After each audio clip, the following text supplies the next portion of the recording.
Welcome to Nero Secrets. I'm your host, Jimmy.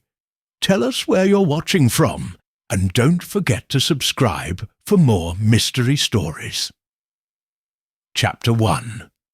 The Footsteps in the Ballroom.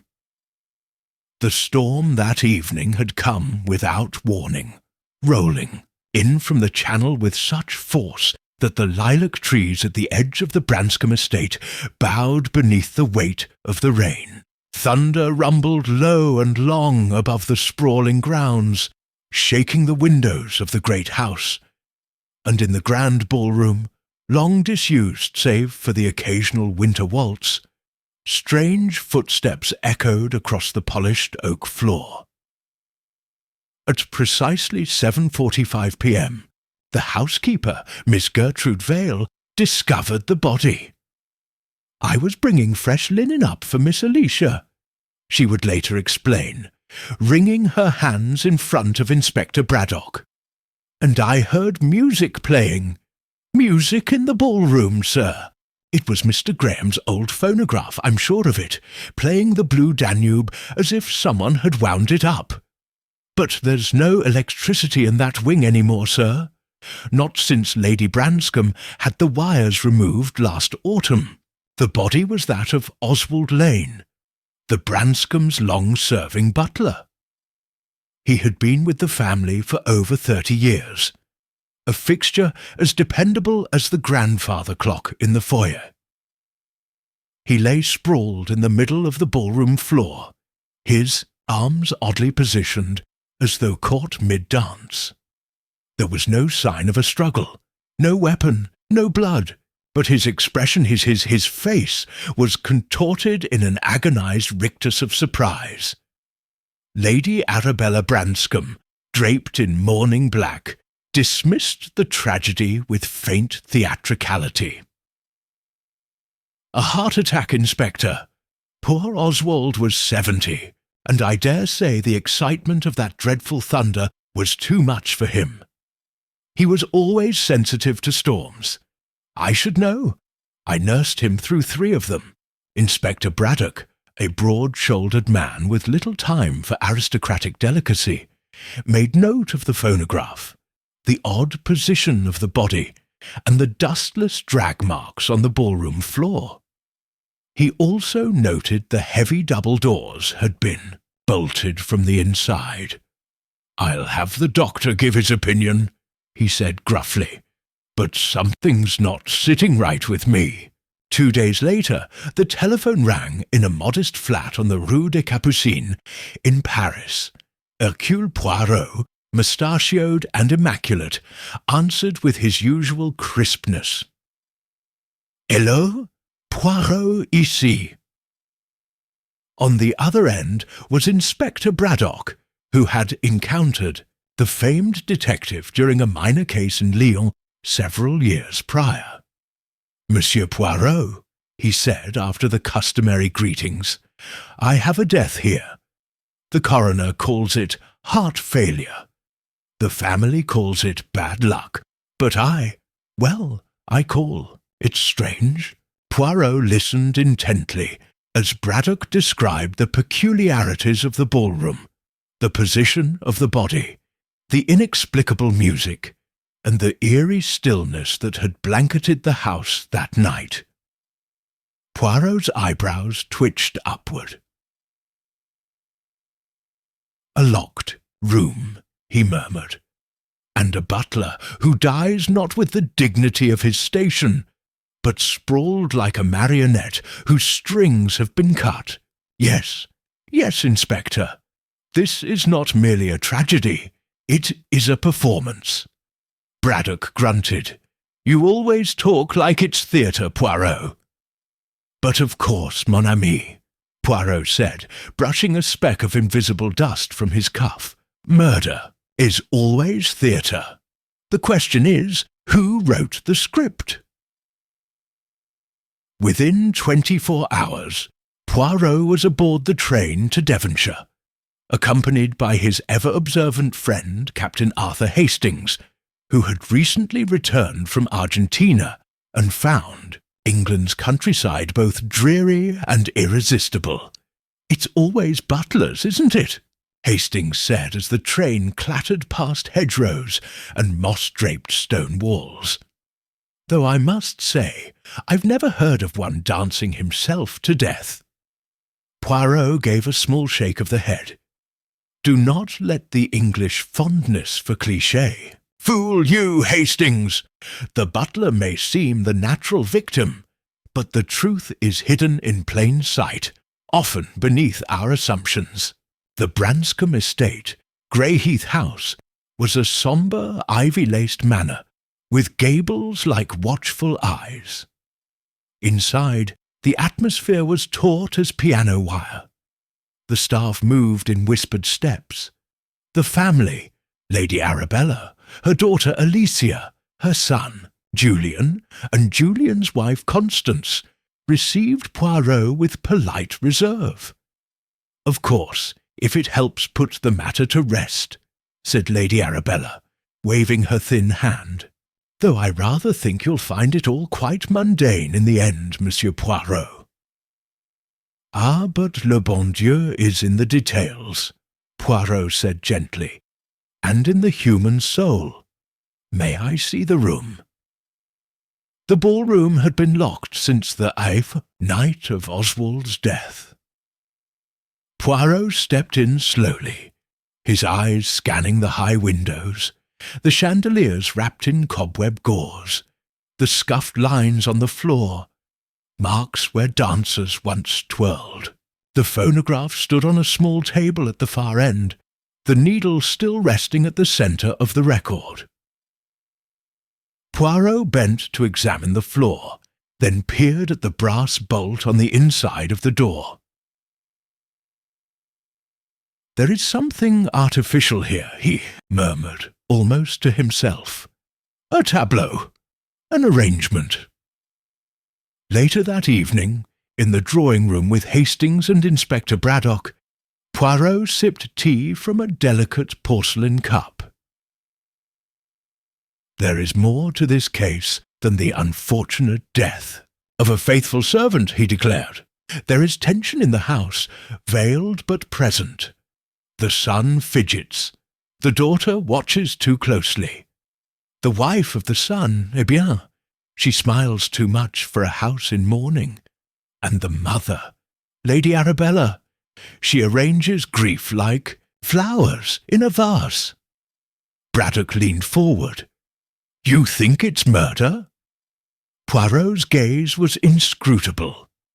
"I think, mon ami, that the final waltz of Oswald Lane was choreographed, and I intend to discover by whom." Chapter 2. The Family. Behind the curtains, Captain. Hastings had known stately homes before, some warm and sprawling, others icy with inherited chill, but Greyheath struck him as uniquely oppressive. The walls seemed to breathe grief. Curtains were drawn too early. The chandeliers had not been dusted in months, and everywhere the portrait of the late Lord Branscombe watched from various walls, his stern visage immortalized in oil and disapproval. They were received in the morning-room, a chamber of wilted floral upholstery and heavy damask. Lady Arabella presided swathed in crepe, her white hands folded as if cast in porcelain. Opposite her sat Alicia Branscombe, her daughter, slender, angular, with a sharp profile and eyes like shaded glass. She greeted Poirot with a nod so slight it might have been a twitch. "My son Julian is out riding," Lady Arabella said coolly. "His wife Constance will join us presently. I trust your journey was comfortable, Monsieur Poirot?" Poirot bowed with restrained elegance. "The countryside is always agreeable, madam, though I confess my interests lie not in scenery, but in human nature." Lady Arabella smiled faintly. "Then you'll find no shortage of subjects here," as if summoned by the remark, Constance Branscombe entered the room. She was younger than Hastings expected, barely 30, fair-haired, with a vaguely theatrical air. Her voice was airy, her manner affectionate, and her perfume too sweet for mourning. She offered her condolences on the loss of poor Oswald, in a tone that suggested she was describing a misplaced settee. He was very dear to the household, she said, crossing one elegant leg over the other. Always polished the silver until it gleamed. Such a gentleman. And did he have enemies, madam? Poirot asked mildly. Enemies? Constance blinked. Heavens, no. Oswald. He barely had opinions. Sometimes, madam, Poirot said, that is what makes a man dangerous to others. There was a silence. Alicia's eyes narrowed. He was a loyal servant, Lady Arabella said firmly. Discreet, reliable, as all good servants should be. A rare breed, added Hastings. One sees so little of that sort these days. Poirot inclined his head, and yet even the most loyal of men may keep secrets. He requested permission to view the servants' quarters, and was escorted there by Miss Vale, the housekeeper. The staff wing was dimly lit, and smelled faintly of polish and lavender. Oswald Lane's room was neat, bordering on severe. A modest bed, a single bookshelf, a worn copy of the Pickwick Papers, a photograph of a much younger Lady Arabella in a silver frame. Poirot noticed a torn envelope tucked into a drawer. It bore no stamp, only the family crest in faded gold, and the initials J.B. scrawled across the corner. The contents were missing. Did Mr. Lane receive much personal correspondence? He asked. Rarely, Miss Vale replied. Never married. No family. Lived for the house he did. A man without ties, Poirot murmured. And yet he kept this envelope. From the servants' quarters, Poirot and Hastings ascended to the library, where Julian Branscombe awaited them. He stood by the hearth, pipe in hand, dressed in riding clothes that still carried the scent of wet leather. His face was handsome, in the coarse way of fox hunters, but it was drawn. He greeted Poirot without warmth. I can't see what good this is, he said. The old man died. We're all sorry. But why drag the whole house into suspicion? Poirot studied him with polite gravity. It is not suspicion, monsieur. It is clarity. One does not accuse the clouds of the lightning, but one must still trace the path of the storm. Julian scoffed. Poetic but pointless. Tell me, monsieur, Poirot said gently, on the night of the storm, were you at home the entire evening? I returned late from the club. Alicia and Constance can confirm. Hastings made a note. Poirot's expression did not shift. And the ballroom, when was it last used? Julian's brows drew together. Years ago. Father's memorial, perhaps. We keep it shut. Damp gets in. It's not part of the living space.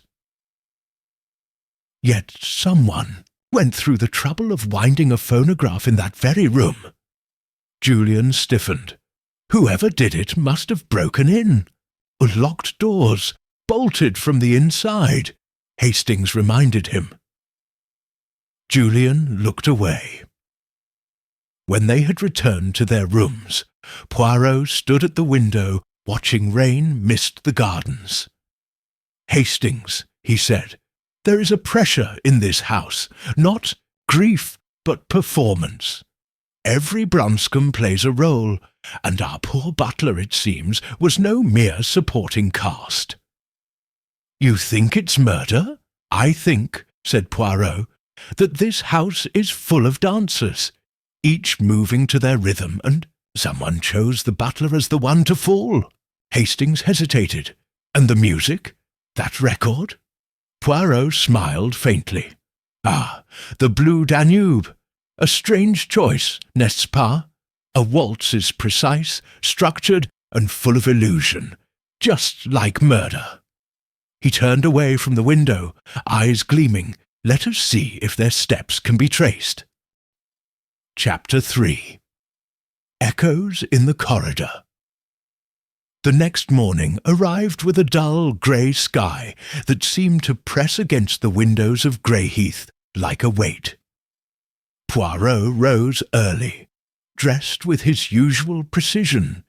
Navy cravat, cream waistcoat, polished, patent leather shoes, and descended to breakfast in the east-facing dining room. The table was long enough to seat 20, but only 4 places had been laid, and even these felt sparse, as though the house itself had grown weary of pretence. Lady Arabella presided at the head, sipping black coffee with surgical delicacy. Julian, in tweed and silence, occupied a chair near the hearth.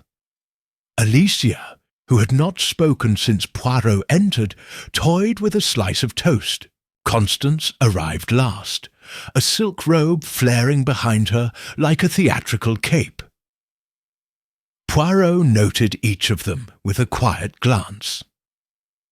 The tension was unchanged. If anything, it had deepened. "You will forgive me," he said pleasantly, "but I find it instructive to observe people in the morning. The face, n'est-ce pas, tells more when the mind is still waking." Julian gave a short, mirthless laugh. "You'll find little drama here, Poirot. We're quite dull over breakfast." "On the contrary," Poirot said smoothly, "it is in the quiet moments that human nature slips. People lie best when they believe no one is watching." Lady Arabella raised an eyebrow. "And do you watch, Monsieur Poirot?" "Always, madame," he replied. "And now, if I may, I would speak with Miss Alicia Branscombe, alone." Alicia glanced at her mother, who gave a faint nod, then rose silently and led Poirot to the West Gallery, a long corridor lined with ancestral portraits and narrow mullioned windows. Outside, the garden gleamed faintly under drizzle. Alicia leaned against a sill, arms folded. "You wish to ask about Oswald," she said. "Everyone does." Poirot smiled gently, "and yet no one seems to know him." She hesitated, then looked out toward the withered rose trellises. "He was a constant," she said, "like the ticking of the old clock in the hall. Never noticed until he stopped. He knew everything about this house, its secrets, its routines. He saw more than we gave him credit for." "And what did he do with what he saw?" Alicia turned sharply. "Are you suggesting he was blackmailing someone?" "I suggest nothing. I only observe, and I observed that he died in a room he should not have entered, to music that should not have played, at an hour no one remembers clearly." She said nothing. Poirot stepped closer. "You knew him best, perhaps. You and Miss Vale. Did he seem troubled, afraid?" Alicia's hands tensed on the windowsill. "He'd been distant lately, quiet, even for him. He spent more time in the old library, cataloguing, he said.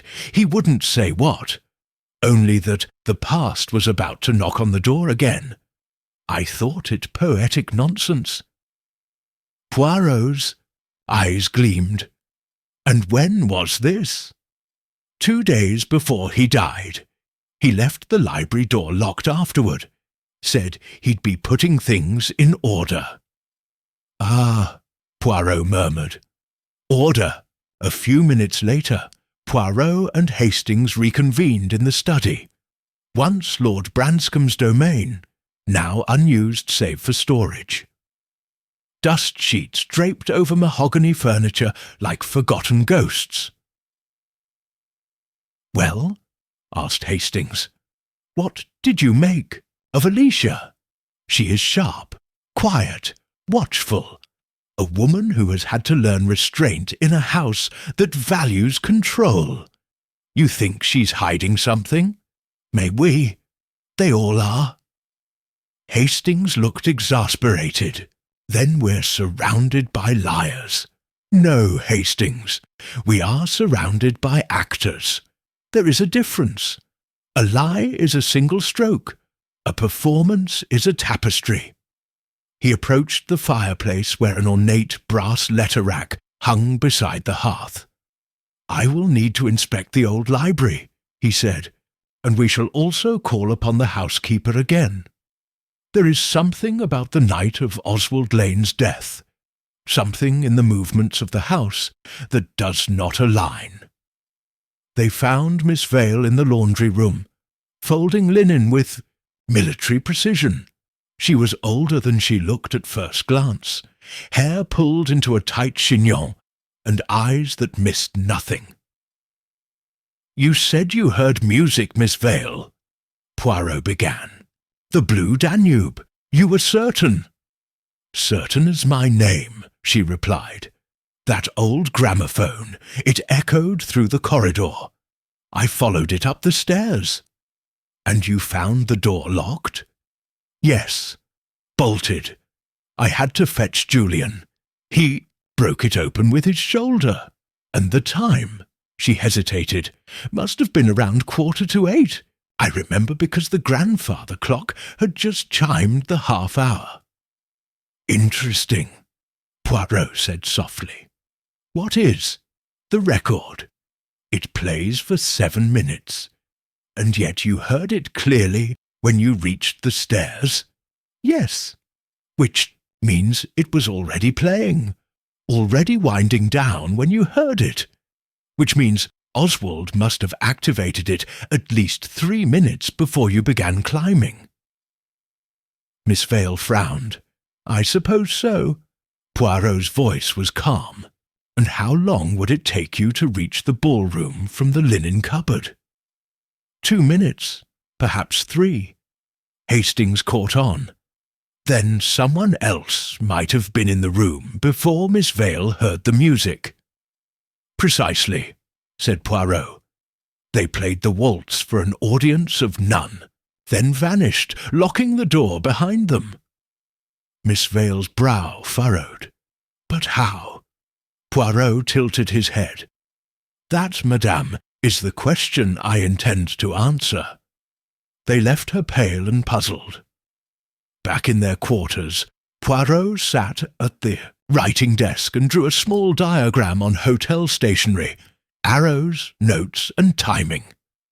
"The sequence is wrong," he murmured. "The music, the door, the body, it is too carefully placed. And one other thing." "What?" "The envelope I found in Oswald's drawer. Hastings, I must see the Branscombe family crest again." Hastings retrieved a letter from the hall. Table. Poirot compared the embossing. "Identical," he said. "And J.B.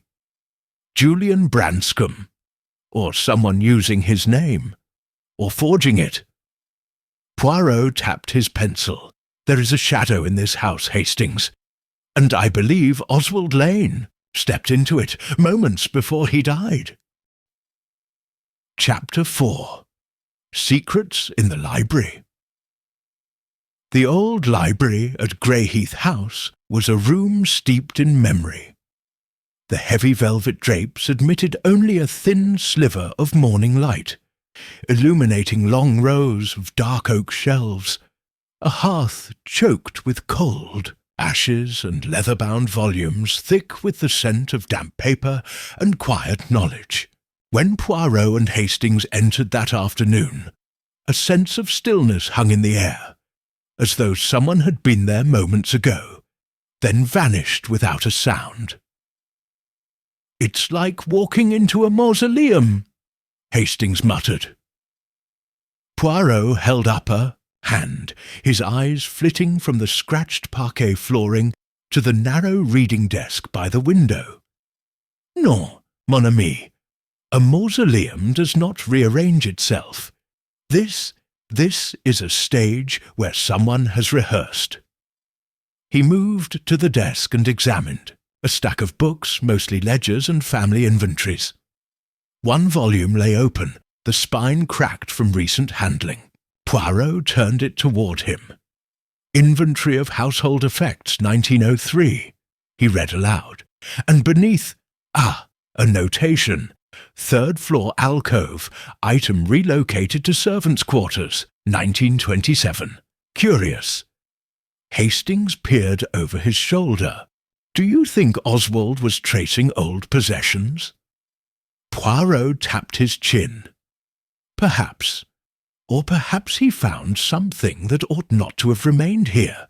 Tell me, Hastings, if you were an old servant who had discovered a secret, one rooted in the past, where would you leave a record? In a journal. Or a safe. Oswald Lane did not trust banks or safes. No, he was a man of habit, of quiet, cunning. He would hide the truth where no one would question it. He gestured to the shelves, then walked slowly, fingertips trailing along the rows until he paused near the corner by the hearth. A volume had been returned upside down. Poirot pulled it free. It was a copy of Gray's Elegy, its pages brittle with age. Tucked inside, folded thrice, was a small note written in a hand finer than one might expect of a butler. He watches the family unravel. He keeps their lies. But a man grows weary of silence. I have seen what I should not, and now I fear it is known. If this letter is found, look in the frame that holds no face. Poirot read it aloud, his voice low. Hastings frowned. What do you suppose he meant? Poirot scanned the room. Look in the frame that holds no face. He approached the west wall, where several portraits hung. Branscome's past and present, their painted expressions as cold as their gilded frames. One frame, however, hung empty. Voila! The frame held a cracked mount and backing, but the portrait was missing. Poirot removed the frame and ran his hand behind it. Something crinkled. From the slit between wood and plaster, he drew out a yellowed photograph, stiff and matte, the edges curling. It showed a much younger Lady Arabella seated on a chaise, flanked by two men. One was unmistakably Lord Branscome. The other, leaner, darker, with the same hawkish nose and angular build, was a man Hastings did not recognize. Poirot stared at the photograph for a long moment, then tucked it into his breast pocket. This, he said, is what Oswald found, and this is why he died. Before Hastings could reply, the library door creaked. Julian Branscome stood in the doorway, arms folded, his expression unreadable. I thought you might end up in here, he said flatly. Father's books are hard to resist, aren't they? Poirot did not flinch. Indeed, and what treasures they hold! Did you ever read Gray's Elegy, monsieur? Julian shrugged. Schoolboy stuff. Poirot nodded, placing the book back carefully. And yet it mourns forgotten graves, like secrets buried in one's own house. Julian's eyes narrowed. Are you implying something? I imply nothing, Poirot said, but you will allow me a question, yes? Julian gave a slight nod. This man, Poirot said, holding up the photograph. Who is he? Julian barely glanced at it.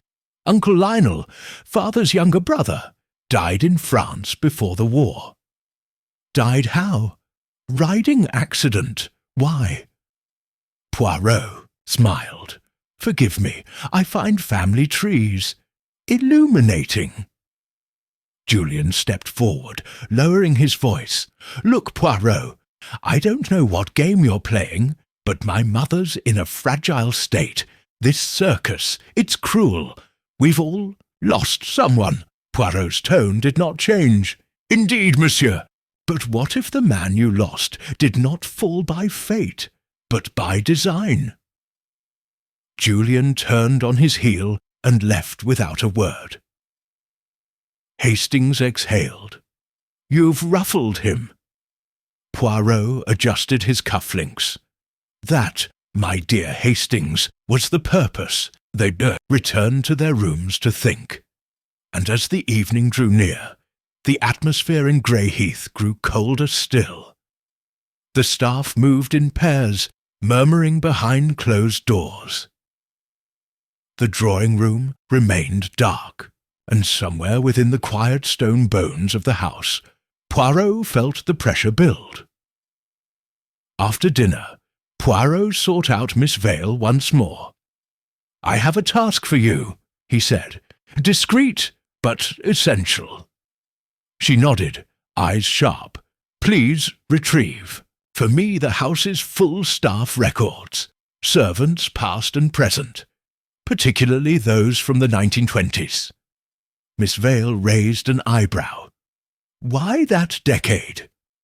Poirot offered a faint smile. "Because the dead do not always stay buried, Miss Vale, and the butler, I believe, found a ghost." Chapter 5. The Portrait That Wasn't There.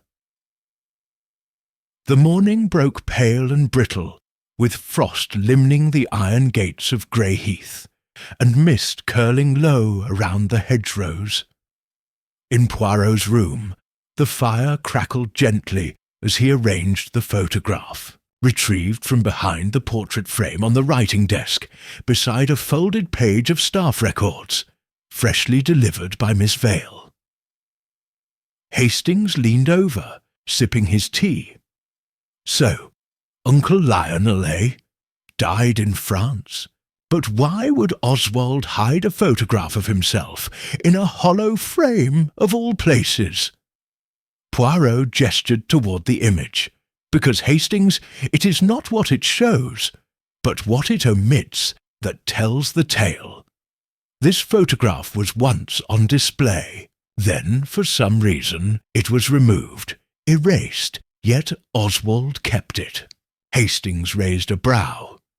"You think there's more to this Lionel than a riding accident?" Poirot tapped the edge of the photo. "What does one do with inconvenient truths in such a house as this? One buries them. But Oswald, he was the archivist of memory, and I suspect Lionel Branscombe is no footnote." He turned to the staff records. Pages of names, maids, valets, groundskeepers. Most struck from the books in black ink, others annotated with retirement dates, or the quiet euphemism, "deceased in service." But Poirot stopped at one line and placed a finger beneath it. "Reginald Farrow," he said. "Never heard of him," said Hastings. "Valet to Lord Lionel, employed in 1925, discharged in early 1927. Reason, breach of conduct, unspecified. Scandal? Or silence?" murmured Poirot. "Let us make inquiries." By mid-morning, Poirot and Hastings were walking through the cold village of Branscombe Hollow, nestled in a dip of moor and meadow just outside the estate. The village had little more than a church, a grocer, and a pub that wore ivy like a badge of honour. But its heart was the post office, where news and rumour passed like currency. Inside, they found Mrs. Adelaide Cribbs, who had manned the counter since the Great War and regarded visitors with the suspicion of a border guard. "Oh, yes," she said when Poirot mentioned the name Farrow. "Reggie, quiet man, tall, thin as a nail, walked with a limp, got in a scrape with the Branscombes, as I recall." "What kind of scrape?" She sniffed. "Never said. Just gone one day. left a room behind at the Sunlight Inn, never claimed. His coat or his wages? Odd business. And I tell you this, he was frightened. Last I saw him, he looked like he'd seen the devil himself. Poirot thanked her, and they made their way to the inn, now little more than a crumbling shell of white, plaster and creaking beams. The landlord, Mr. Pettigrew, scratched his ear when shown the photograph of Lionel. Lord Lionel. Sure, I remember. Bit of a peacock. Came down from London in 25 with his man Farrow. They kept to themselves mostly. But something went sour. One night there was shouting up at the manor. The day after, Farrow left without a word. That same week they said Lionel had an accident overseas. Overseas? Hastings echoed. But Julian said France. Pettigrew shrugged. That's what we were told, but he'd only just come from France. Funny that, eh? When they returned to Grey Heath, the sun had barely shifted behind the clouds, yet the house felt markedly darker. Poirot was silent until they reached the drawing-room, where Lady Arabella sat beside the hearth, knitting something long and black and shapeless. Her expression was unreadable. "Madame," Poirot said with a bow, "may I impose upon you for a moment? I wish to ask about your late brother-in-law, Lord Lionel." The needles paused mid-click. "There is nothing to tell," she said. "He was a libertine, a scandal. My husband sent him away." "Sent him where, madame?" Her eyes met his coolly. "To Paris, and then, I believe, in Morocco. I heard later that he died in an accident. His horse stumbled in a dry riverbed." Poirot inclined his head. "And yet you kept his portrait hidden." Her jaw tightened. "Because I did not wish to be reminded of disgrace. Lionel embarrassed this family." Poirot's voice was gentle, or endangered it. She said nothing, only resumed her knitting with stiff fingers. As they left the room, Hastings whispered, "You're stirring the hornet's nest now, Poirot. Mais non, Hastings, I am removing the veil, slowly, carefully, so that when the truth stands before them, they cannot look away." That evening, the household was summoned once more to the drawing-room, ostensibly for supper, though it became clear that no one intended to eat. Tension pulsed in the air like a second heartbeat. Poirot stood by the fire, hands folded, his voice calm. "I will be frank," he began. "The death of Oswald Lane is no accident. It is the result of a long and buried conflict, one rooted in this house's past." Julian scoffed. "You have no proof of that." "But I do," Poirot said. "Not in fingerprints, not in weaponry, but in the alignment of events, the music, the locked door, the movements of the house, and, above all, motive." Lady Arabella rose. "You dare to accuse—" "I accuse no one," Poirot said firmly. "Not yet. But I warn you all, secrets are surfacing, and soon someone will make a mistake." He turned to Hastings, his voice low. "We must act quickly. There is still one piece missing, one truth that Oswald discovered but did not speak. Then how do we find it?" Poirot's gaze settled on the far end of the room, where Alicia stood apart from her family, staring into the fire. "We wait," he said, "for someone to break the silence. And when they do, we must be ready to listen." Chapter 6. The Glove in the Garden. It was well past midnight when Poirot heard it, a whisper of movement beneath his window, soft as silk brushing against stone. The guest chamber overlooked the side garden, an overgrown space of boxwood hedges and wild violets, still damp from the evening fog. Rising from his writing desk, he stepped carefully to the window and pulled the curtain back just enough to peer outside. A figure moved through the mist, slight, quick, furtive.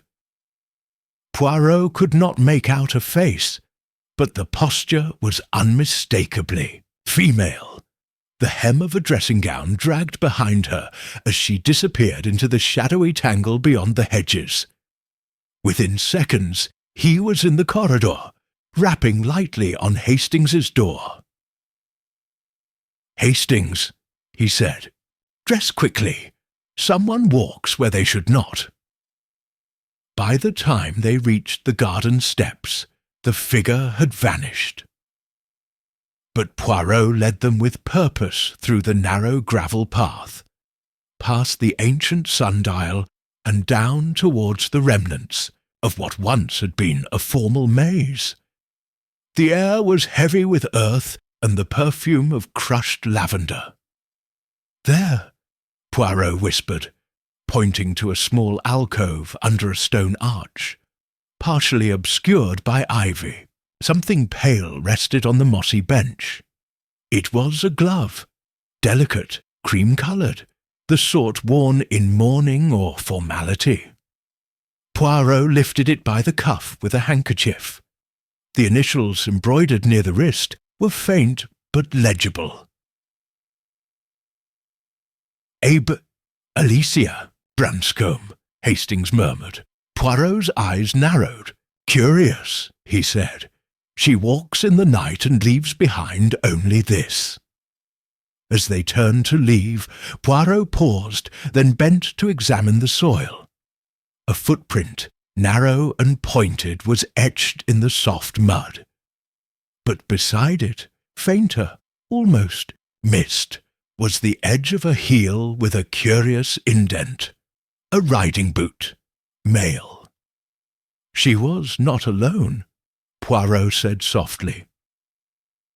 The next morning at breakfast, Alicia appeared pale, but composed.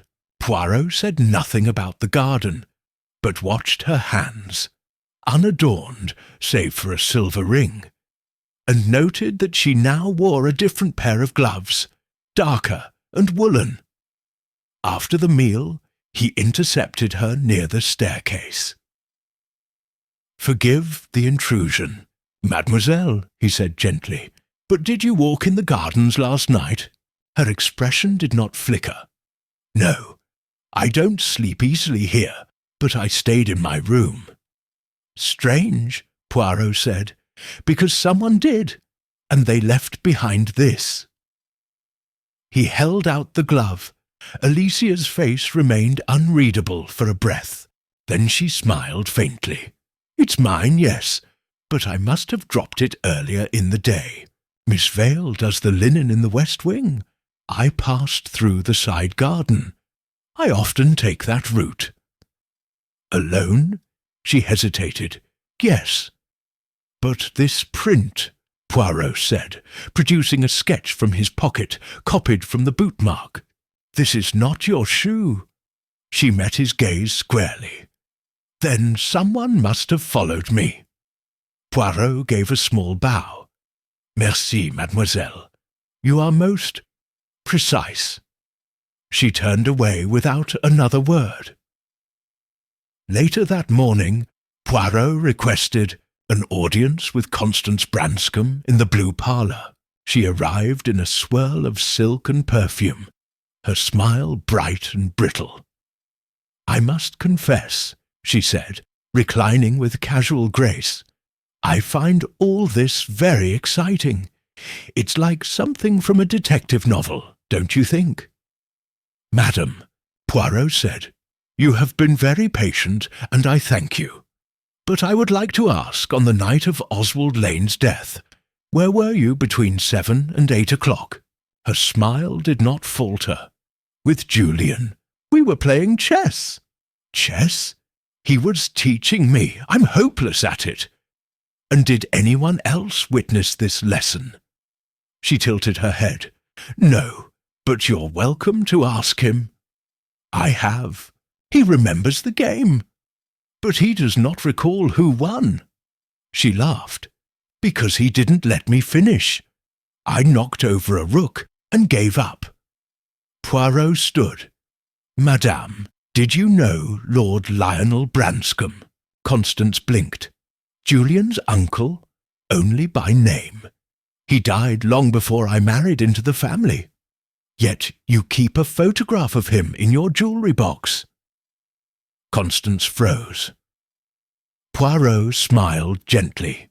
"Miss Vale noticed it while assisting with your wardrobe last week. It was wrapped in a silk handkerchief." Constance stood, her tone suddenly brittle. "I don't know what you're implying, Monsieur Poirot, but I don't appreciate being interrogated like a criminal. Madame, I imply nothing. I only ask questions that you are not obligated to answer. But understand this, every lie here has its twin, silence." She left the room in a sweep of indignation. That afternoon, Poirot retired to the library with the household records once more. Hastings found him seated at the desk, thumbing slowly through entries as though deciphering a musical score. "Are you any closer?" Hastings asked. Poirot nodded. "I believe so. The threads are aligning. We have a missing photograph, a man erased from family history, a butler who knew too much, and now nighttime wanderings with secret rendezvous. You think Alicia was meeting someone?" "I think she was protecting someone," Poirot said. "And that glove, it was not lost. It was a sign." Hastings frowned. "A sign of what?" Poirot looked up, his eyes sharp. "That the story we've been told about Lionel Branscombe's death is a fabrication. And someone in this house knows why it had to be rewritten." A knock sounded at the door. Miss Vale entered, her expression pale. "There's something you should see, sir," she said. "It was just slipped under the kitchen door." She handed Poirot a folded envelope. Inside was a single sheet of lined paper, typed on a typewriter. "Leave the past where it lies. You've been warned." No signature. Poirot read it, then handed it silently to Hastings. "So," Hastings murmured, "we have our first warning." Poirot smiled grimly. "Bon, that means we are getting close." Chapter 7. The Lie in the Ledger. The warning note remained on Poirot's writing desk throughout the morning, its sharp, mechanical letters glaring up from the page like a silent challenge. He stared at it as one might stare at an insolent house-guest, not with fear, but with deliberate calculation. "A threat delivered anonymously," he remarked, "is a sign not of strength, Hastings, but of desperation. Someone fears that the past will not remain buried." Hastings, seated across from him with a breakfast tray, frowned. "Then the past must be something worth killing to protect." Poirot tapped the edge of the envelope. "Indeed, and I believe Oswald Lane knew precisely what it was. The note confirms we are walking the correct path." Their next step took them to the estate's modest financial office, a small room tucked near the back of the east wing. The air was dry with old parchment and ink, and a moth-eaten green ledger sat squarely on the desk. Miss Vale, ever efficient, had brought them the Branscombe household accounts dating back nearly 40 years. "These," Poirot said, leafing through the brittle pages, "will not show us motive, but they may show us an opportunity. In murder, both are required." The early records were meticulous, penned in neat hand by Oswald himself, the ink faded but precise, entries for wine, wages, and livestock feed. But then, in the spring of 1927, Poirot halted. A single entry stood out. Special disbursement. 3rd floor alterations. 8210s alterations? Hastings asked. Poirot's brow furrowed. That was the same year Reginald Farrow was dismissed. The same year Lionel Branscombe supposedly died abroad. And this disbursement, it is the only one of its kind in the entire volume. He closed the ledger with a snap. Let us visit the 3rd floor. The uppermost level of Greyheath was rarely used. More storage than residence. The carpets were threadbare, and the wallpaper curled from damp corners. The long corridor echoed with the sound of their footsteps. Which room would have belonged to Lord Lionel? Hastings asked. According to Miss Vale's records, the second on the left. They found it padlocked. Poirot, without hesitation, produced a thin tool from his coat pocket and deftly turned the lock until it clicked open. Hastings gave him a look. I thought you frowned on such methods. Poirot raised an eyebrow. I frown on inelegance, mon ami. This is nécessité. Inside, the room was dim and close. Dust hung in the air like a gauze. The furniture had been covered, but faint impressions remained where once a desk and trunk had stood. The fireplace bore scorch marks, and near it a square of floorboards had a different sheen, cleaner, newer, as though replaced. Poirot knelt and tapped lightly. The tone changed under his hand. Help me, Hastings. Together they lifted the panel. Beneath was a hollow compartment, and inside it a wooden box wrapped in cloth. Poirot opened it with care. Inside were several documents, old letters in French, a passport bearing Lionel Branscombe's name, and, most curious, a ledger in a different hand, smaller, messier. It contained dates, initials, and cryptic notes.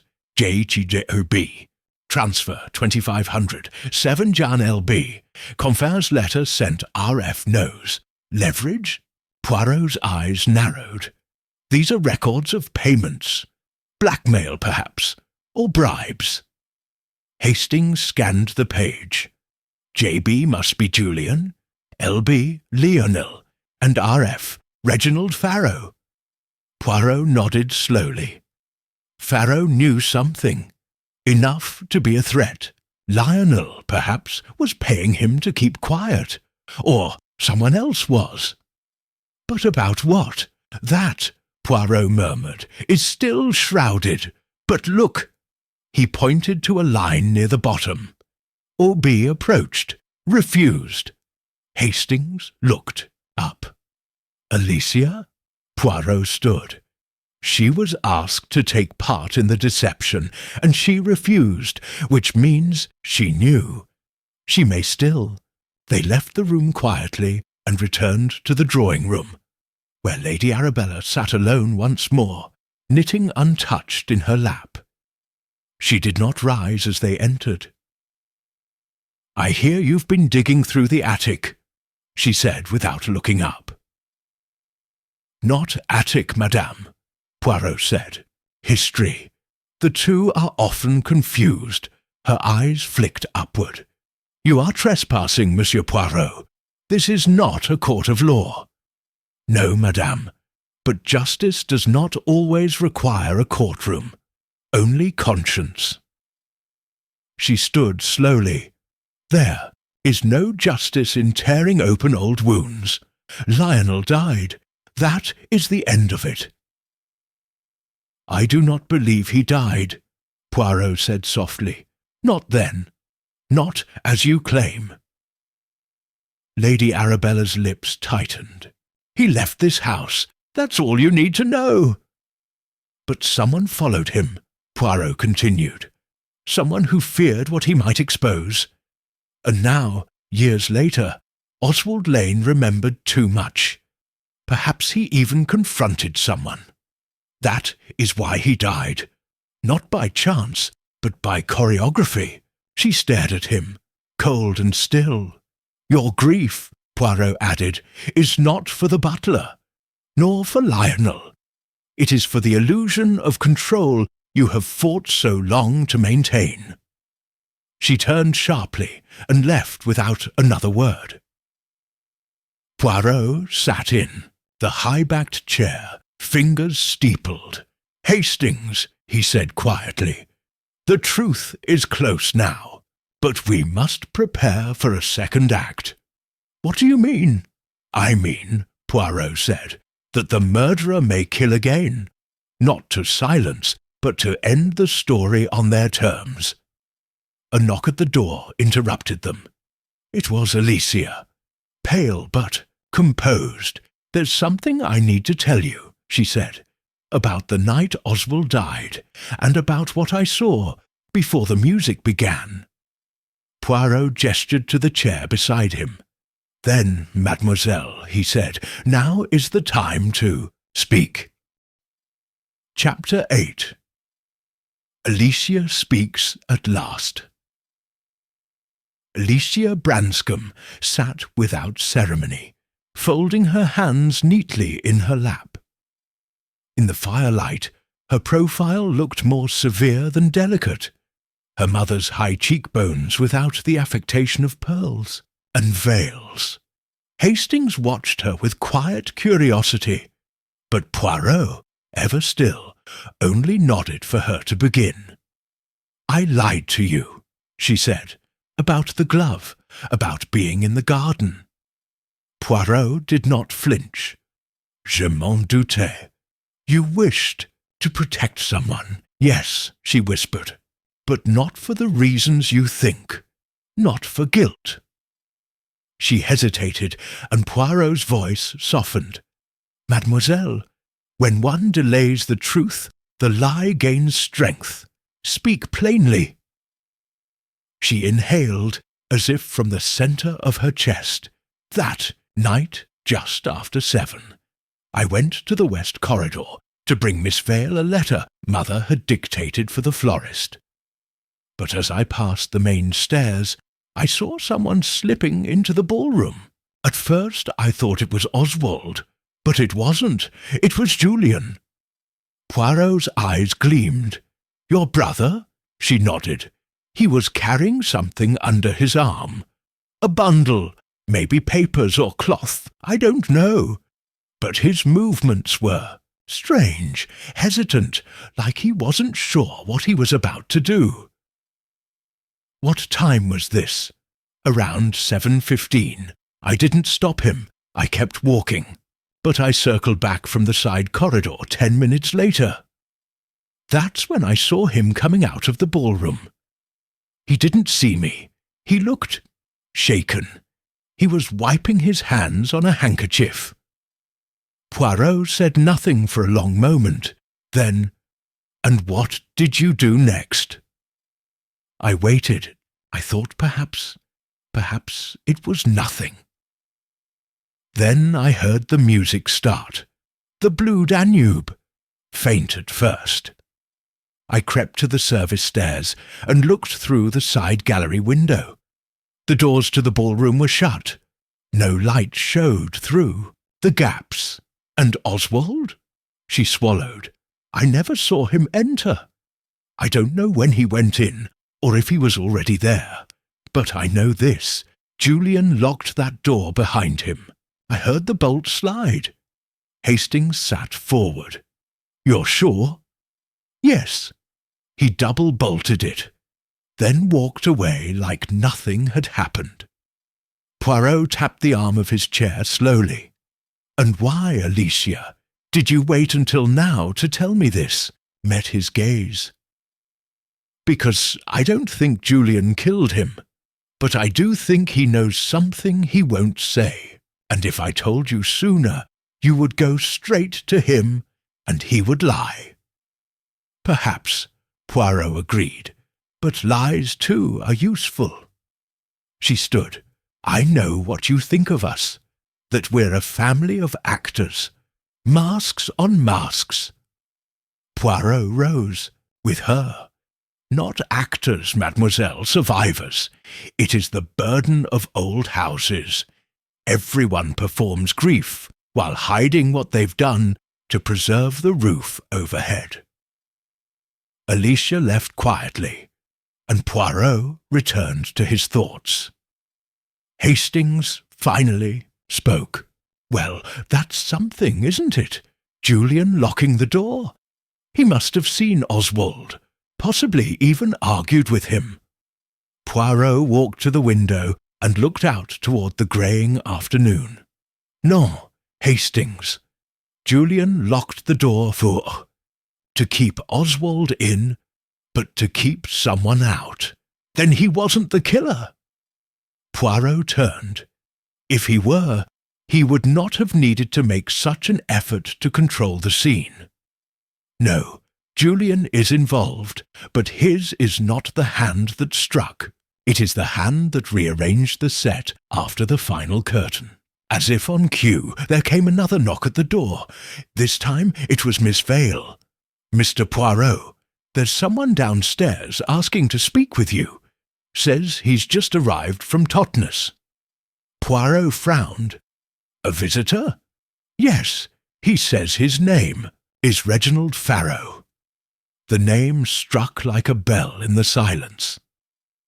Poirot's eyes brightened. "At last," he said, "the past has knocked upon the door." They descended to the entry hall, where a man waited near the umbrella stand. A gaunt figure in a threadbare coat, with a limp and a cane, his hat still clutched in gloved hands. "Mr. Poirot," he said in a rasping voice, "I came as soon as I received the message. You said it was about Oswald Lane." "I did," Poirot replied, "and about Lord Lionel Branscombe." Farrow stiffened. Poirot gestured to the morning room. "Let us speak privately." Inside, with the door closed, Poirot offered him a chair. Farrow lowered himself into it with great care, the years etched into the lines of his face. "I suppose you want to know what happened in this house," he said. "The day I left." "Yes," Poirot said. "Begin there." Farrow closed his eyes briefly, then opened them. "Lord Lionel was a different sort," he began. "Charming, reckless, but not cruel, not like some. He kept secrets, not his own, mostly others. One day I walked in on him with a stack of letters, family letters. He had them bundled together, as if preparing to leave. Said he was tired of being paid to disappear." "Paid?" Hastings asked. "By his brother and Lady Arabella. To stay away. They didn't want his name tied to a scandal. He had been involved in something abroad, something that could ruin the family. I never knew what exactly, but it was enough. And Oswald, he knew it too." Poirot's voice was quiet. "Did Lionel die?" "No," said Farrow. "He fled, but not to France. He went east. Egypt, I heard. He sent one letter, then vanished. Everyone else just let the lie stand. Easier that way." "And Oswald?" Poirot pressed. "What changed?" Farrow shook his head. "He said something recently had surfaced. He never told me what. Only that he was going to confront Julian. Said he was done hiding." Poirot stood slowly. "And now Oswald is dead, and the lie that held this house together is cracking." Reginald Farrow looked up at him. "I'm sorry I kept silent, but I thought, after so long, what did it matter?" Poirot said nothing for a moment. Then, "The past always matters, because it never forgets." Outside the morning room, the house remained still. But within, the final threads were beginning to tighten, and Hercule Poirot was nearly ready to pull the knot. Chapter 9. The Puzzle in the Mirror. The next morning brought with it a tension so taut that even the footfalls of the household staff seemed hushed, cautious as if very walls of Greyheath had begun to listen. Outside, the fog lingered, like a curtain drawn across the face of the world, muffling every sound and blurring every shape. Inside, Hercule Poirot prepared for confrontation. He had spent the evening in solitude, sorting through a careful network of observations, timelines, and half-truths. Now, seated in the blue parlour, he called for Julian Branscombe. The young heir arrived reluctantly, face drawn, collar stiff with effort. "I assume this isn't a social call, Monsieur Poirot?" "It is not," Poirot replied evenly. "It is a moment of reckoning. Sit, if you please." Julian did not move. Poirot leaned forward. "You locked the ballroom door on the night Oswald Lane died." Julian's jaw tightened. "I've already explained that I found it open and bolted it for safety. The storm—" "Non, monsieur. You entered with purpose. You carried something, a bundle. Alicia saw you.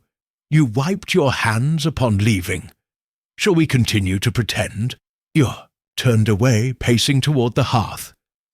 "I didn't kill him." "Perhaps not. But you rearranged the scene." "Why? I thought—" Julian stopped, his breath catching. "I thought he had taken something from Father's study, something that didn't belong to him. Like the correspondence between Lord Lionel and the family, the record of hush money. You feared exposure." Julian faced him at last. "You don't understand. This family, it runs on order, on silence. Everything Father built depended on keeping the past buried. And so you helped stage a tableau, a performance of sudden death, played to the tune of a Strauss waltz." Julian's eyes flashed. "I panicked. I didn't know he was dead when I found him. He was on the floor, the phonograph playing, his eyes wide. I thought, God help me, I thought he'd taken poison. I shut the door. I didn't know what else to do." Poirot stood, folding his hands behind his back. "You may be telling the truth, but the scene was not poisonous. It was murder. Oswald Lane did not drink death. He was struck. A precise internal trauma. No signs of violence because the weapon was known. And now—" A knock interrupted them. Miss Vale stood at the door, expression tense. "There's been another incident," she said. The family gathered in the drawing-room. Lady Arabella icy and stiff-backed, Constance pale and breathless, Alicia sitting stone-faced by the window, Julian silent beside her. Poirot entered last, Hastings at his side, holding a folded slip of paper. Poirot raised it. "This note was delivered to Reginald Farrow's lodgings in the village this morning, slipped beneath his door." He opened it and read aloud. "You should never have come back. The grave is waiting for all who remember." Murmurs erupted. Lady Arabella stood. "This is absurd. Anonymous threats, ghosts and shadows. If Farrow wants to stir mud, let him. But we don't need to entertain every half-truth from a disgraced servant." Poirot regarded her coolly. "Madame, the mud has already been stirred. You merely wish to keep others from seeing what lies at the bottom." Alicia turned to her mother. "Why did you let Lionel's name vanish? Why did you pretend he died?" Arabella's voice was sharp. "Because he did die. to this family, to this house. He betrayed everything we stood for. He disgraced us. Constance rose. But how? What was so terrible that even Oswald had to die for it? Arabella's silence was louder than any confession. Poirot paced slowly. "Let us consider," he began, "the structure of this house, not the stone and wood, but the scaffolding of secrets. We now know that Lord Lionel did not die in France. He was paid to disappear by his brother, possibly by more than one member of this household." He turned to Julian. "You feared exposure. Constance, you knew Lionel's face. You kept a photograph. To Alicia, you refused to play along." Then he paused in front of Lady Arabella. "But you, madam, you orchestrated the lie, because Lionel threatened more than a scandal. He knew of something. A will, perhaps. A document that would have changed the inheritance." She said nothing, only gripping the arm of the chair. Poirot turned, and now Oswald Lane, who had long served as guardian of memory, discovered something. Perhaps he found Lionel's letters. Or perhaps he remembered a night in 1927 that no one else dared speak of. Either way, he died not from chance, but from deliberate silence. Poirot reached into his pocket and withdrew the photograph again. The one retrieved from the frame behind the false portrait. This picture was removed because it connected too many dots. Lionel, Lady Arabella, and Oswald, three figures bound by knowledge of a family fracture too inconvenient to name. Lady Arabella stood. "You go too far, Poirot." "Au contraire, madame. I have not yet gone far enough." He turned to Hastings. The floorboard, the ledger, the third-floor room, and the secret entries. They tell a story of long-term payments, of fear, of one servant trying to do the right thing. Too late. A tense silence followed. Then Alicia spoke. "We've all lived under your rules, Mother, your silence. But someone killed Oswald, and if you know who, it's time to say it." Poirot let the words linger, and then, slowly, he turned toward Constance. "You told me, madam, that you barely knew Lord Lionel, but the signature on one of the letters in his hidden box, the ink faint but legible, was yours." Constance froze. "I believe Oswald found those letters," Poirot continued. "He approached you, asked for an explanation. You panicked. You followed him into the ballroom. Perhaps he threatened to reveal the truth. Perhaps he begged you to help set things right." Poirot's voice lowered. "And perhaps, in that moment, you struck him, not with a weapon, but with a push, a fall, a shove onto the edge of the phonograph stand. Enough to trigger internal bleeding, no signs of force, only shock. Then, realizing what you'd done, you fled, and Julian found the body." All eyes turned to Constance. She said nothing at first, then, barely audible, "He said he would ruin everything, that Julian had the right to know, that I—" Her voice broke. "I didn't mean to hurt him." Poirot nodded solemnly. "No, only to protect the illusion." Constance sat, hands trembling. No one spoke, no one wept. Poirot's voice, gentle now, filled the silence. "The dance is over. The final waltz has been played." And somewhere in the shadowed depths of Greyheath, the house exhaled at last. Chapter 10. The Order Restored. The confession did not arrive as a scream or a collapse. It settled instead like dust after a long-awaited storm, slow, inevitable, and silent. Constance Branscombe sat unmoving in the blue parlour, her hands laced tightly in her lap, eyes glassy, as if stunned by her admission. No one rushed to her side. No comforting words were offered. The air was too heavy with what had just been unspoken for years. Lady Arabella stood like a statue, lips drawn thin and merciless. "So," she said quietly, "you've finally undone us." Constance turned toward her, not in defiance, but with a kind of bleak clarity. "No, Lady Arabella. You undid us the day you told Lionel to disappear." Poirot stepped forward before the weight of silence crushed the room. "Madam," he addressed Constance, "you must understand the difference between an accident and a lie. The blow that killed Oswald may not have been intended, but what followed was no mistake. It was deception.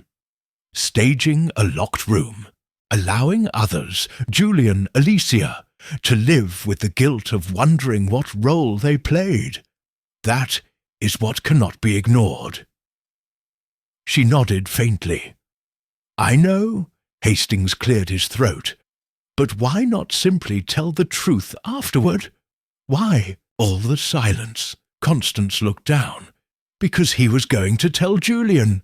About Lionel, about the will, about the fact that this entire estate should have gone to someone else.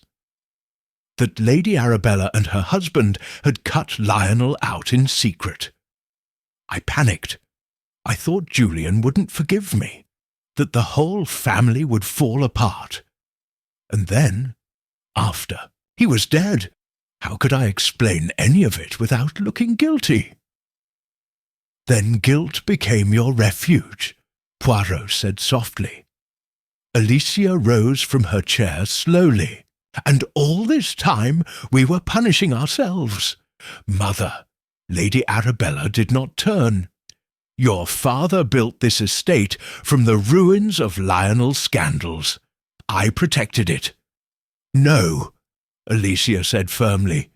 "You buried the truth under polished silver and dead roses." Poirot moved away from the hearth, his gaze sweeping the room one last time. "Justice, in these matters, comes not always by the hangman's hand, but by the clarity of consequence," he said. "I will inform Inspector Braddock. The authorities will decide how to proceed. But Madame Branscombe—" He looked to Constance. "I suspect you will carry your sentence long before the law imposes one." Constance said nothing. Her face, once animated and eager, was now pale and resigned. It was the look of someone who had stepped out of a play too late, only to find the audience had already gone home. Outside, the fog had begun to lift. Greyheath House stood solemn, the stone catching pale light in patches. The mist withdrew into the woods, as if it too had been hiding something and no longer had the strength to do so.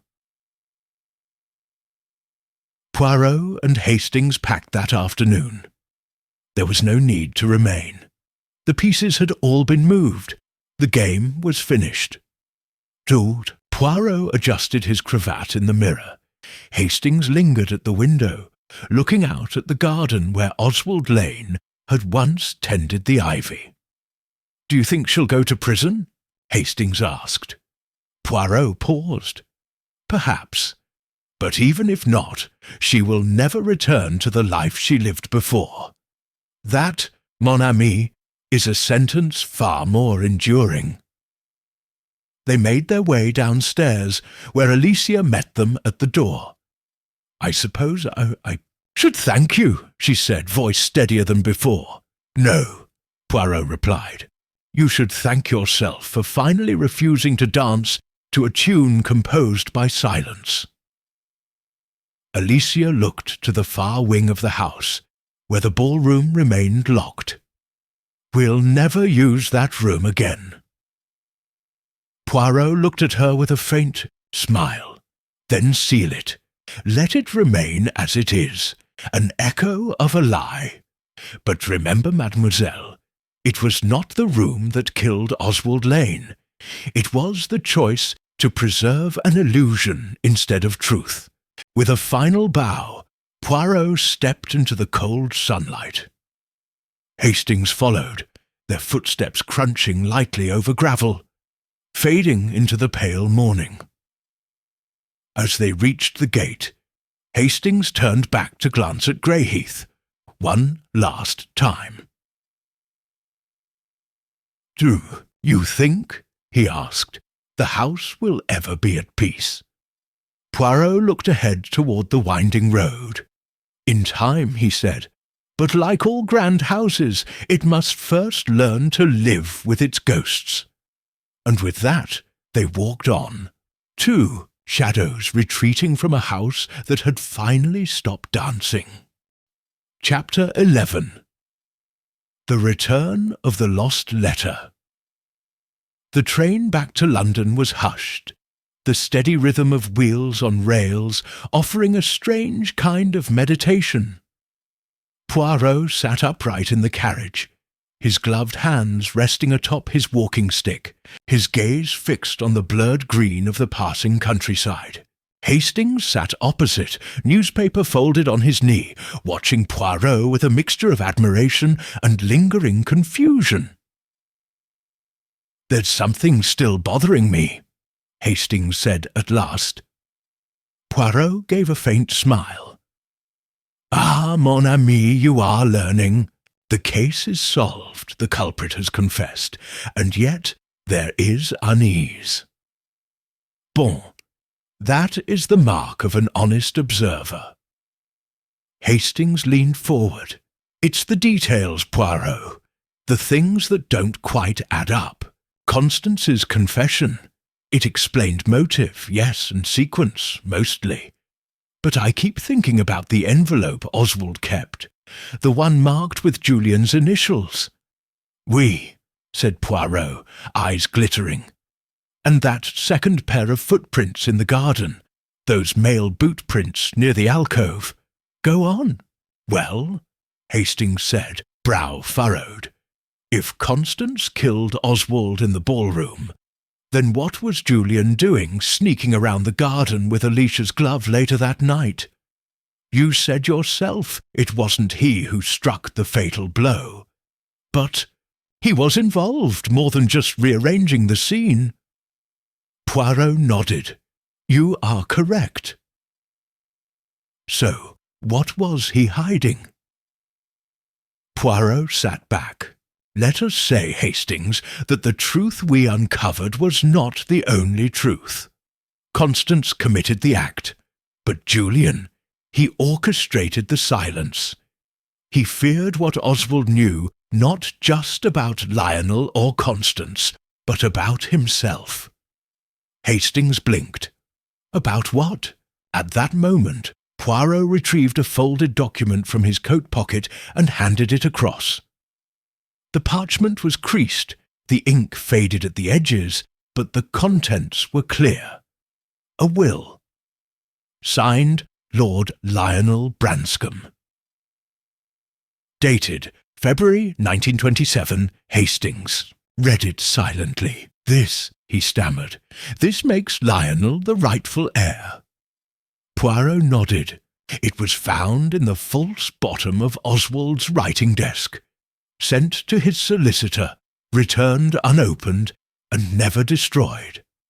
Oswald kept it, perhaps out of loyalty, perhaps because he feared what it would mean.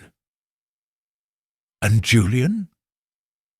"Always suspected its existence," Poirot said. "Why else did he scramble to seal the ballroom and retrieve documents from the study? He hoped to find the will before anyone else did. But if he wasn't the killer, he was the survivor," Poirot finished, "and he played his role well. But the will was never destroyed. Oswald had hidden it too cleverly." Hastings exhaled. "Then the entire Branscombe inheritance is in question," Poirot said quietly. though I suspect Julian will contest nothing now. Alicia is the one with the clearest conscience and the steadiest hands." The train slowed as it approached Paddington. Poirot stood, adjusted his hat, and took his cane in hand. "I have sent the will to Inspector Braddock. It is no longer our affair. La Vérité has done its work." As they stepped onto the platform, the bustle of London pressed around them, like a return to life after a dream. The cold stone of Greyheath was already fading into memory, but not for long. That evening, in a quiet corner of Whitehall, Lady Arabella Branscombe sat before a magistrate, expression composed but hollow. Her statement was short and exact. She confirmed knowledge of the forged death of her brother-in-law, the bribery, and the altered estate records. She refused to answer questions about Constance. Later, in a private room at Scotland Yard, Constance sat in silence, her hands in her lap. "I didn't mean to," she repeated almost absently. "He wouldn't stop. He said we'd all pay, that everything would unravel." The inspector nodded and took the statement down. Charges were not yet filed. The decision, he said, would come in the morning.